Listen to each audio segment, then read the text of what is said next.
And let me know when that's done. Yeah, it's set to record to the cloud. Perfect. Oh, And that works. excellent. And Jessica, over to you. Okay, celebration time. Okay. Yay. Fellow JLT members, it is my great pleasure to kick off the 2019-2020 first ever virtual award celebration. We are grateful for each of the JLT members' service and commitments. It is truly an honor to celebrate exceptional women and friends of the Junior League. It is time to celebrate those who have exhibited exemplary qualities and dedication in support of the JLT mission. As we announce the recipients, please wave, unmute yourself, and say thank you so we're able to know who you are. For the past 10 years, these 4 women have committed their time to the JLT, along with utilizing their skills and expertise to elevate the JLT.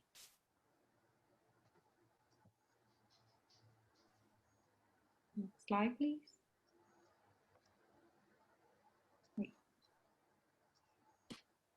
Stephanie Knox. Colleen Lamont. Oh. Emily Beckett Sword. Lisa Stevenson.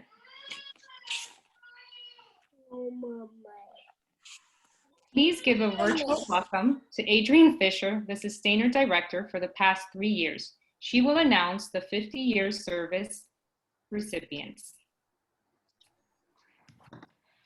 Hi, everyone. I have the privilege of recognizing and honoring our 50-year members. Thank you so much, ladies. I think a couple of you are present, I'm hoping, for your continued loyalty and support of the JLT and its mission. And without further ado, I believe that each of the recipients has received flowers and a letter from Terry Less. So without further ado, I'd like to recognize Natalie Gardner, Marilyn Knowles. I think Marilyn's on the call. Kathy Knox, Penny Perry, and Letha White. Thank you again for all your contributions to the Junior League of Toronto. And I hope that we have a chance to do this in person. And for those of you watching, these 5 ladies were profiled in the most recent keynotes. So if you haven't had a chance to read it, check it out. Thank you.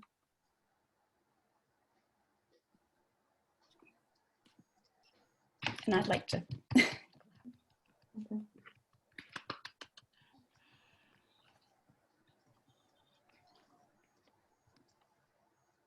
Next, Star Awards. Star Awards are to recognize the work of members who went above and beyond in their JLT endeavors this past year. And I have the plaque at home. Congratulations to JLT Chef Showcase team leads Beata Mehta and Teresa Cowell-Ship. They have single-handedly secured major sponsorships for our signature fundraiser with 2 silver sponsors, as well as Canadian Living as a media sponsor. Furthermore, they evolved the event through the introduction of the Trailblazer Award. While we had to cancel our 2020 event, we are looking forward to what the future holds. Congratulations. Thank you very much. Beata, are you here? If not, I'll say thank you from Beata as well. I am. I'm finally on. Thank you. That's a nice surprise, but thanks. Thank you all for the recognition. Well deserved. These 2 members were described as the dynamic duo. Jennifer Convey and Jan McLachlan, stepped up for the team human sex trafficking and brought their enthusiasm and knowledge to our team to prepare for Got Your Back. They brought a positive we can do it attitude that uplifted the team. They were game changers. So we were able to fulfill our commitment to Springboard services and deliver 165 packs to victims. We are thrilled to have them on our human sex trafficking team this year.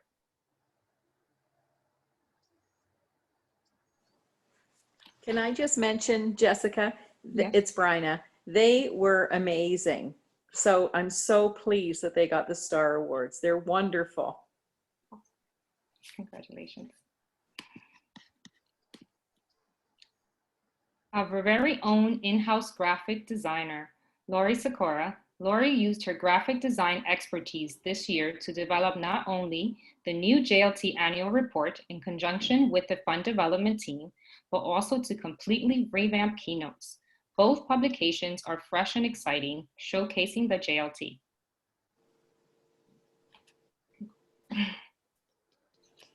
I know Lori was on earlier. Maybe she lost. Thank you very Oh. much. That's very nice. Thank you so much.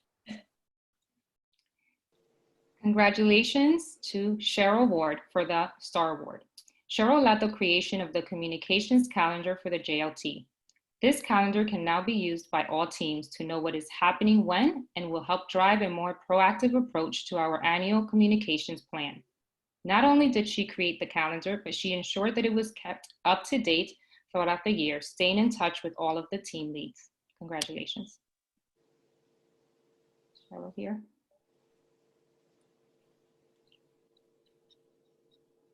Mary M. Kenner is a Sustainer North Star, keeping us on track. She joined the Junior League in 1958 and has been a member of the Boston, Montreal, and Toronto Junior Leagues. She became a Sustainer in 1976. She faithfully continues to keep the Sustainer roster up to date, spending countless hours on the phone, ensuring the records are accurate. Her diligence and commitment is why we can continue to give the service awards. I believe she wasn't able to join us this evening. And I just want to echo that because her record keeping, in fact, I received something from her in the mail today. She's completely on top of it. So the Sustainers are very grateful. Thank you. Next slide, please. The Diane Hewitt Award is awarded to an active or sustainer of 5 years or more who has as a mentor inspired growth for one or more members during the course of the year. In keeping to the mentoring qualities demonstrated by Diane Hewitt, the recipient will be an individual of strength, selflessness, and deep integrity. The Diane Hewitt Award goes to Suzanne Lyle. Since joining, she has had a special interest in JLT training and has generously shared her wide-ranging expertise, fostering the growth of many league members. Unofficial mentor to many, she signed up for the M&M team as an official JLT mentor, providing a fellow league member with regular connections, meetings, and development guidance. 2 fellow members shared the impact she had on them. Our open conversations and her insightful feedback has helped me work with a clearer purpose and be better aware of what I'm trying to achieve and why. She listens patiently and is very generous with her advice, resources, and support. Another fellow JLT member mentioned, she has been a pleasure to work with and has always gone above and beyond, offering her time, support, and expertise to me when I was a new team lead and relatively new to the league. She has helped me to grow as a leader through helpful suggestions and training opportunities. Her willingness to offer her professional skills as a trainer at no cost has been invaluable to the league and especially the training committee. Congratulations. Thank you. Thank you. That's nice. Bad picture, but nice. Got it from Digital Cheetah.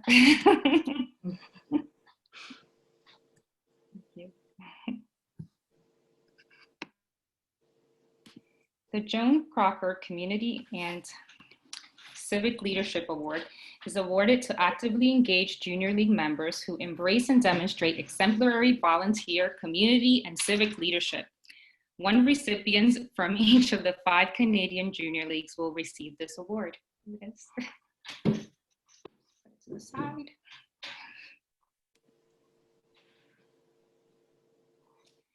The Joan Crocker Community and Civic Leadership Award goes to Michelle Hannikainen for her work at the North York General Hospital. Michelle is passionate about patients and family-centered care and is thankful as a patient advocate to be able to help patients and their families on their own care journey. In this volunteer role, she provides input from the patient and family perspective on various hospital initiatives. Michelle is extremely passionate about the volunteer role. To Michelle, palliative care is care for the body, mind, and spirit of both the patient and their family, and she hopes to help change the conversation surrounding palliative care, from only being end-of-life care to one of compassionate care throughout all stages of a life-limiting illness. Congratulations, Michelle. Thank you. This is a special award to win because Joan was a friend of mine and meant a lot to me. So exceptionally special. Thank you. I would like to welcome back Adrienne to present the Sustainer Awards as well as the Sarah Award. And Jess, I'm assuming you may have some of the trophies in the background to Yes, hold up. you should see the setup here. Okay. I have the honor of presenting a few awards. The first award I'd like to present is the Margaret Whaley Award. It's awarded to a junior league member of 5 years or more, alternate years active or sustainer, this year being given to a sustainer who has shown herself to be dependable, reliable, and who has, in an unassuming and cheerful manner, fostered camaraderie and friendship amongst JLT members. This year's recipient joined the Junior League in 1996, jumping in with both feet as chair of the showcase auction. She brought her financial acumen to a number of finance roles, including VP Finance, and also volunteered at the Hospital for Sick Children. Sustaining in 2001, she has been a valued member of the Sustainer Committee and the Headquarters Committee. She works quietly on all Sustainer events, ensuring their success, and through this work, fostering camaraderie and friendship. She is a doer, a strategic thinker, and is dependable, reliable, and unassuming. Congratulations, Lynn Cook. And I know she's here. She was having trouble with her audio, so I'm not sure if we'll be able to hear her, but congrats, Lynn. The next award is the Maida Pugh Loyalty Award. It's awarded to a sustaining member who has shown outstanding continued loyalty to the Junior League of Toronto over a period of 15 years or more. All sustaining members, except the current executive members of the Sustainer Committee, are eligible for consideration. Congratulations to the Maida Pugh Loyalty Award recipient, who has been an active sustainer since 1981. She participated in the Sustainer Committee several times, was co-treasurer of a show house, McLean House, and a key participant in the Game Committee. Linda Sparling's continued loyalty to the League is evident when you find her at one of the AGMs, fully prepared and knowledgeable about our League's issues, never one to shy away from asking the tough questions or bringing her wealth of knowledge to the table. Linda has shown outstanding and continued loyalty to the JLT. And I know Linda's here. Congratulations. I'm absolutely blown away. I am so glad you were able to be here on Zoom, Linda. Congratulations. Thank you so much.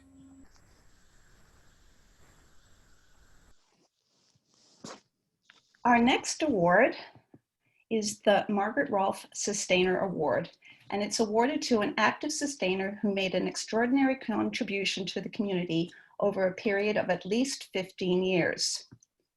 This year's recipient is not able to be here, but I will read the description. This year's recipient joined the Junior League in 1990 and worked on the Opportunity Shop Education and Communications Committees. She has volunteered with the Roman Catholic Church, Catholic Schools, Upper Canada College, and St. Michael's Hospital Foundation Board, which she joined in 2008. In this role, Patricia Lace, Pat Lace, has been a member of the Angel Ball Cabinet Committee, the Women's Health Center Committee, co-chaired the campaign for the Chair in Women's Health, and served on the campaign cabinet for the Inspire 2018 Challenge. She is currently chair of the Foundation's annual program committee, co-chair of the Women's Health team, and serves on the cabinet for MAP, the Center for Urban Health Solutions. She is actively working with St. Michael's as it responds to the many challenges of COVID-19. Congratulations to Pat Lace, who has truly contributed to Toronto's community. And I'll be contacting her with this great news.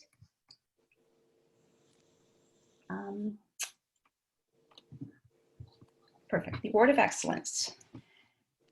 And the recipient for this award also is not able to be on the call, but we will be reaching out to her. I think she'll be very surprised. The Award of Excellence is awarded to actives and sustainers who have consistently contributed to our organization. They strive for excellence and have made a significant quality contribution to volunteerism. All members, except current board members, are eligible. This award is presented only once in a league career. Our Award of Excellence recipient became an active member of the Junior League in 1981 and continues to give her time, energy, passion, and commitment to the Junior League almost 40 years later. Congratulations to Wendy McLaughlin, who is in England with her new grandbaby. As an active, Wendy wore many hats, including board member, nominating, membership, and program committee member. Since sustaining in 1999, she has been double, triple, and even quadruple placed. A strong advocate for our mission of developing civic leaders, she was a key member of the knowledge transfer team. With her member-centric focus, she brought a wide range of members together to work on the 19th anniversary celebration, creating strong bonds while having tons of fun. Recently, she was triple placed as secretary to the board, chairing the headquarters committee, and a member of sustainer committee. A friend to many, a leader, a mentor, a trusted advisor, a skilled communicator, Wendy McLaughlin's love and dedication for the Junior League mission and our members is without a doubt amazing. She is truly an exemplar of excellence. And so congratulations, Wendy. And the last award is the Sarah Award. And I believe the recipient was held up at work, so I'm not sure she's on Zoom. The Sarah Award, the Sustainer Active Recognition Award, rewards Junior League active members who jump into their JLT experience feet first and take off running. And one of the person holding the plaque, I know, received that award. The recipient must be a new active, less than 5 years, who exhibits enthusiasm, energy, and inspiration in her JLT work and in her interactions with fellow league members. As a first-year member, Dana Gardner has jumped in with both feet. Right out of her provisional class, she was part of a group that created and ran the Blue Team, organizing and participating in social events for new members and their league mentors, something Terry spoke about in her presentation, a role she continues to this day. She has been an integral part of the membership team this year, showing great leadership as she guided both their new member, last year, through their new member classes, through their projects with Youth Without Shelter. This year, she is the lead for the membership team and a member of the nominating team. Congratulations, Dana, and thank you for your energy, enthusiasm, and commitment to the Junior League of Toronto.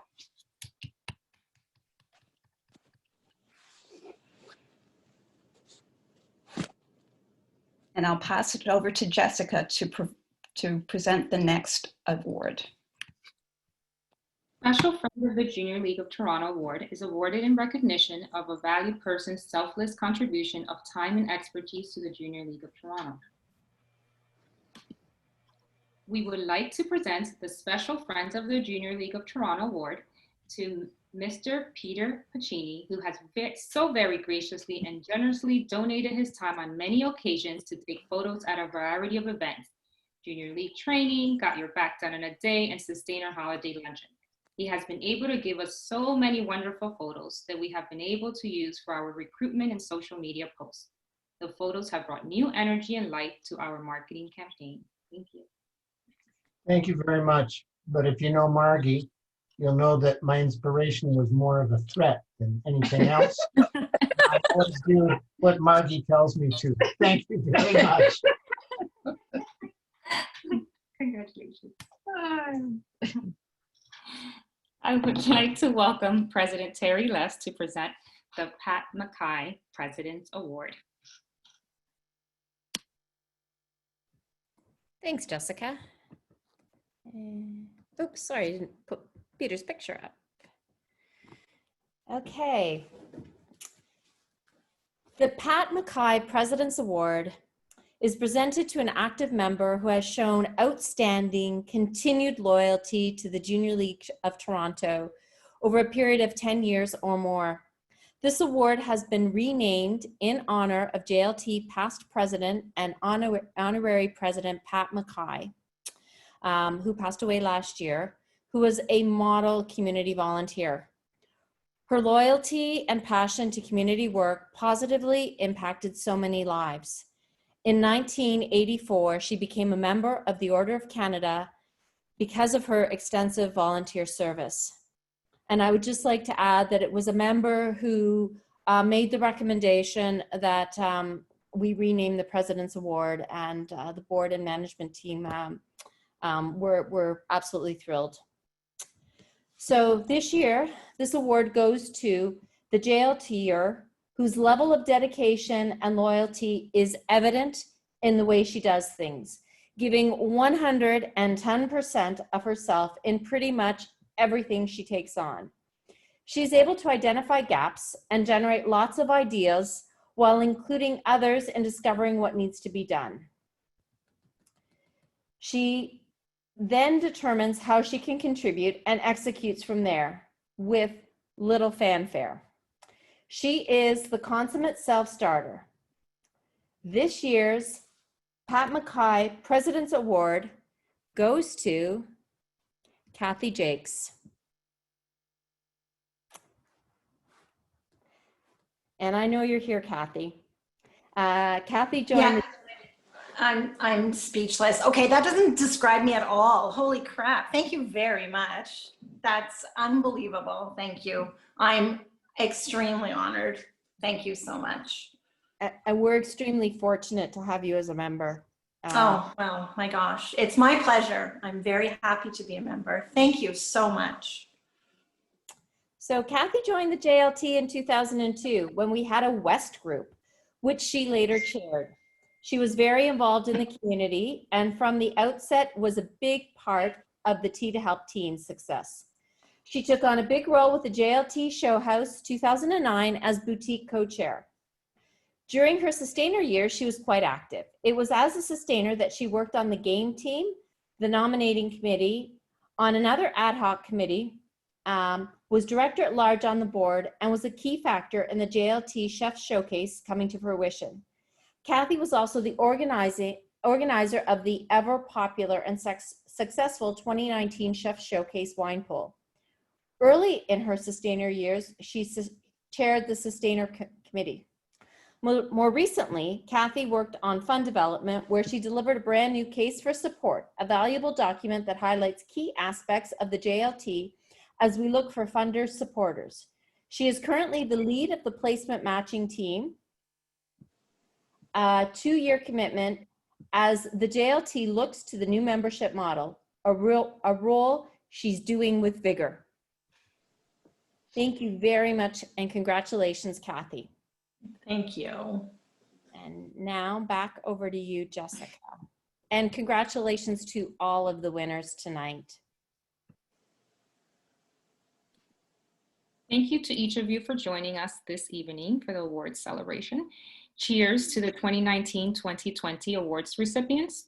For the recipients that were not able to attend this meeting, we will contact them in the next 24 hours, so please keep it a secret. On behalf of the JLT, we will mail a token of appreciation to the awards recipients.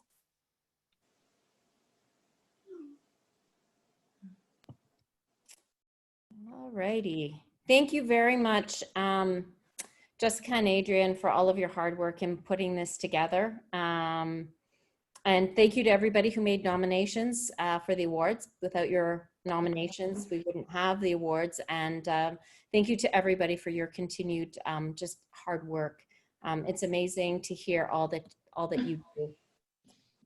So I now call up, so we've gone through the first section, we've gone through the awards, and we've got a few announcements tonight. So first up is contingency planning with Suzanne Lyle. Okay, unmute. I'm here. Thank you, Terry. So contingency planning, I will be quick on this one. I want to start with one of my favorite quotes. Life isn't about waiting for the storm to pass. It's about learning to dance in the rain. Vivian Green. And as Terry mentioned, the board and the management team are going through a contingency planning process for the Junior League this year. It's the first time we've done this in the Junior League, but it's also the first time we've been faced with the uncertainty of COVID-19. I'm sure it's not the first time you've had to do contingency planning though, as it's something we do often in our lives. We just don't call it contingency planning. We include it in activities such as project management, business planning, travel planning, and planning a wedding. And I'm pretty sure that all of you have either planned a wedding, been part of planning a wedding, or attended a wedding. Many of you have probably attended a wedding outdoors. I've been lucky to attend a couple of weddings outdoors, and they were beautiful events. As a guest, when I was told the wedding would be outdoors, I know my first thought was always the weather. What if it rains? And I've heard this is from a lot of brides. That's the most common worry when you have an outdoor wedding. What if it rains? And this is where contingency planning comes in. Tents might be put up. There might be a backup space for the service inside. Umbrellas could be placed in strategic places in case guests have to or want to venture out in the rain, maybe to dance. These are all contingency plans made in the hope that the weather will be great, but just in case it isn't. So we're all hoping that things will get back to normal soon, but we don't know when. So when that will be. So the JLT wants to prepare for any unexpected impacts that may result from COVID-19. Contingency planning, like risk management, is an important leadership skill. So we're going to make the process as transparent as possible so members can learn from it. At the October GMM, which Terry spoke about, I'll share the process in more detail, but here's a quick summary, just so you know where we are. There's 4 steps. Step 1, decide what is critical to the ability of the JLT to succeed in achieving the mission this year. The board and management team did this. We had a discussion and we narrowed it down to 3 areas that we thought were most important: membership, community, and finances. So step 2, we documented and prioritized possible worst case scenarios that could happen this year, specifically with regards to COVID-19. The board and management team did this in August, and they included the many responses that we received from the members, both active and sustaining, on what could happen, what are some worst case scenarios. Thank you everyone who sent in the responses, because they did open doors and gave us new ideas that maybe we might not have thought of. So now where are we? We're at step 3. This is where we think about the worst case scenarios. And what do we do about them? We have to figure out some options to address them in case they happen. We hope they don't happen, but like the rain, they may come. So at the October GMM, I'm going to facilitate some brainstorming sessions to help us prepare for the positive and negative impacts that COVID-19 could have on our 3 priority areas: membership, community, and finances. All members, both active and sustaining, are invited to join us in coming up with new and creative ways to respond to possible problems or issues. Good leaders know that often the best ideas come from the people who are doing the work in the teams or have done the work in the past. You all bring different perspectives, different experiences, and we want to hear from you. We want to bring the diversity to the table and get all of your ideas. So that's what we're going to do in October at the GMM. Step 4 will be to consolidate all of your ideas into a plan. The management team will manage and oversee the plan and implement if necessary. We hope it won't be necessary. But to Jenna's point earlier about the finances and things that are coming up, we don't know. We don't know what's going to happen, but at least we're going to be prepared. Let's hope that it won't be necessary to implement these plans, but we may. So I'm going to finish now with 2 quotes from members who responded to the survey. It was a confidential survey, so I can't tell you who said them, but thank you to the 2 women that sent these in. First of all, one woman said, "Let this year be a year for reflection, planning, and building, both to ensure our members don't get overwhelmed and to give us a chance to get ready to take on new or bigger challenges in 2021-22. Thank you." And the second one I ask that we give ourselves and each other grace. Not everything has to stop, but not everything has to continue on as it was before either. So keep those things in mind. I hope to see you all at the GMM contingency planning session. I promise that it will be highly interactive, and I hope it will be fun. And I can't wait to hear all your great ideas and hear you and listen to you. Thank you. Thank you so much, Suzanne, and I look forward to it. And it will be a fun and very informative night. And I look forward to getting everybody's feedback and input, because as Suzanne says, it's people who are doing things that are going to think of things that we're not going to. So really, everybody's perspective is so important. So next up on our agenda is Karen Mell from the Diversity, Equity, and Inclusion Committee. And she's going to give us a bit of an update on the work that the committee